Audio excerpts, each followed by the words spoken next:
адам болған, 60 адамда 300 взвод болған. 20 адамнан 300 взвод болған. Соның 3-ші взводты көкем бар екен. Сөйтсе жаңа 300 взводта жаңа Ключник Степан Иванович деген младший лейтенант командир взвод болған екен жаңа көкеме. Көкем өлгенше айтып кетті ғой. Сол 60 адамнан соғыста қайтыс болса орнына адамдар толып тұрады ғой. Соғыс біткенде сол командир екі уақыт тірі ғой, баяғы 60 адам. Үйте сол соғыс бітіп жаңағы ол командирі бір жараланбапты. Ол не бұғып қалған жоқ, не отырып қалған жоқ дейді, бірге жүрді дейді. Ол біз 20-да болсақ, ол 40-тағы демек 20 жас мұғалім болған кісі екен дейді. 1 грамм жараланған жоқ, аман есен қайтты дейді. Сөйтіп көкем қолынан жараланып, госпитальда жатып, бір күні обедтің кезінде далада отырсам, жаңа Ключник Степан Иванович бір әйелмен құшақтасып кетіп жатыр екен дейді. Сөйтсе ол айтатын дейді, әйелін жаңа доғдыр болып істейді медсанчаста деп. Сөйтсем соның әйелі екен дейді. Соны екеуі кетіп жатыр екен, товарищ комбат деген жалт қарады дейді әкем. Сөйтіп жаңағы әкем жаңағы офицер жүреді бізге үйге жүр, обедке апарам депті. Сөйтіп екеуі қолтықтап жүре алмайын дейді. Доғдырдан сұрап үйі біраз жерден апарды дейді.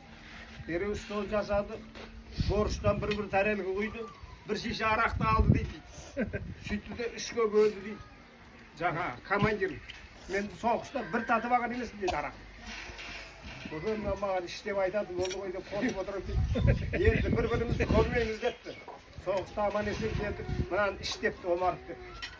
Ләж жоқ іштім дейді, бір дәу стақанды іштім дейді, ауған іштім. Сүйеп әкелді, госпиталға сақат 4-тер шамасында әкеп жатқызды дейді, госпиталда. Сөйтті де жаңағы жатқызып дейді, сөйтіп жаңағы нелерге, доғдырларға айтты, мына өзі оянбаса оятпа депті. Емақы. Сол 4-те жатқанын азында 8-де бір-ақ тұрған ғой. Әбден сілесі қатқан, 100 грамм арақты ішкенде қан айланып, азанда жас бала ұқсап тұрды дейді ғой, денемді. Содан әкем бізге арақ ішпе демейді, арақ іш дейді. 2 стақан іш, 1 стақан іш, ол дәрі болады дейді. Арақ ішпе, бүйтпе деп айтқан емес сөзін жүре керек. Іш дейді, 1 стақан, 2 стақан іш дейді. Бұл дәрі ішсең дейді. Бұл арақты ішкім жемейді, арақтың бөтелкінің өзі ұстап тұрады. Көмекбайды жемген арақ ішкім жеңемайды. Қарағай Көмекбай деген кісі болған. Жуда су жеткен, бойы 2 метр. Бір күн үйге қонуға келіп тұғын мас болып. Сөйтсе гимнастерксіз бейді баста бойын жылып алып, дәу. Сол кісі арақтан ұрылып кетті, сол айтпас Көмекбайдан бізге ішпе, сен бүйтпе демейді.